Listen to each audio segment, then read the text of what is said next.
Assalamualaikum warahmatullahi wabarakatuh. Pondok Al-Khiyarah didirikan pada tahun 1968, tepat ketika usia bapak saya, abah saya itu 24 tahun.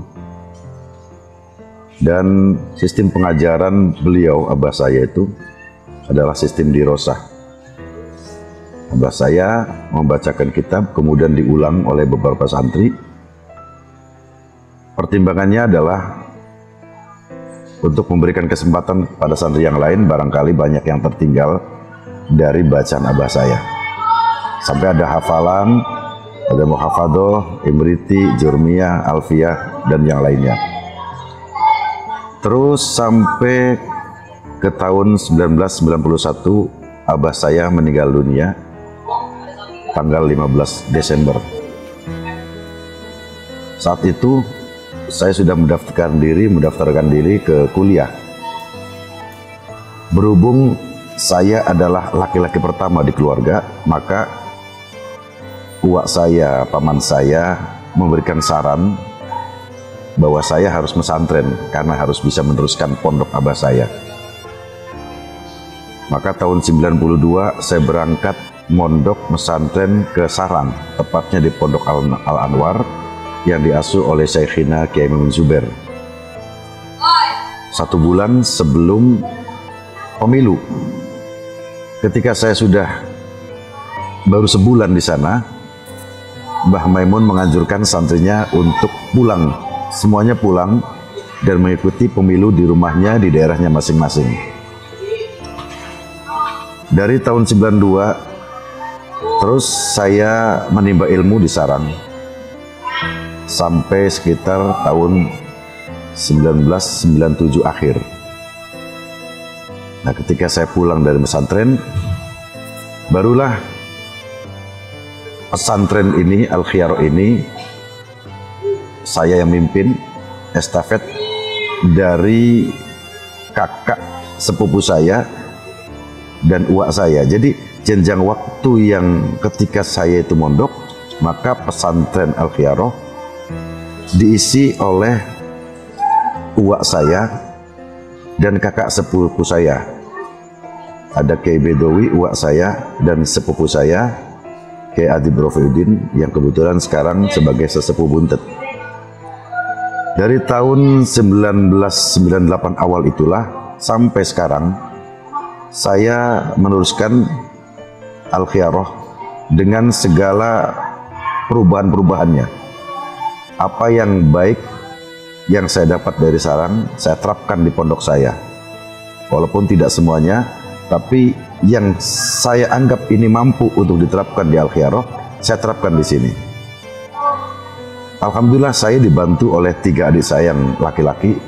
Kebetulan saya amanatkan, saya berikan tanggung jawab untuk mengajar di Al-Khiyarah.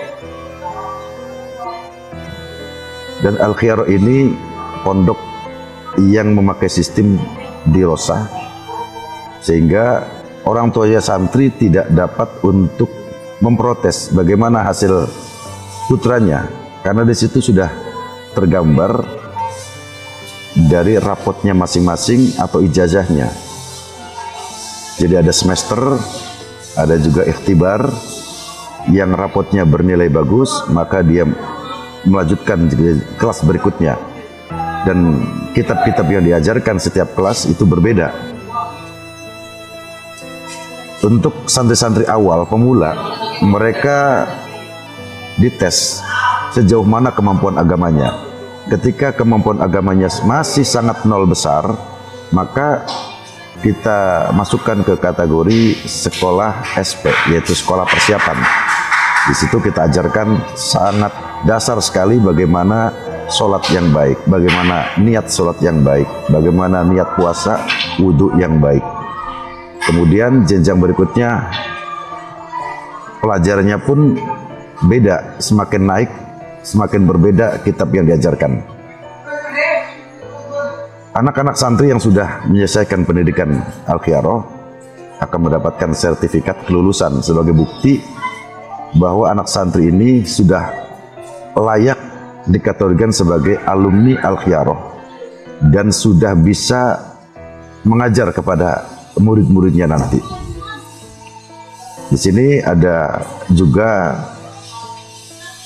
pengajian Al-Quran dan nanti juga akan mendapatkan sertifikat ijazah Al-Quran, di mana Al-Quran itu adalah satu-satunya ilmu yang harus ada gurunya.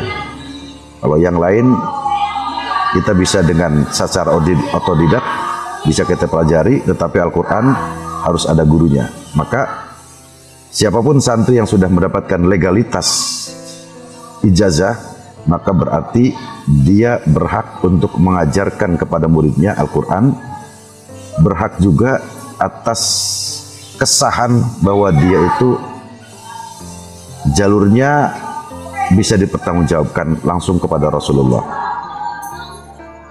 Alhamdulillah sampai saat ini Al-Khiyarah terus berkembang.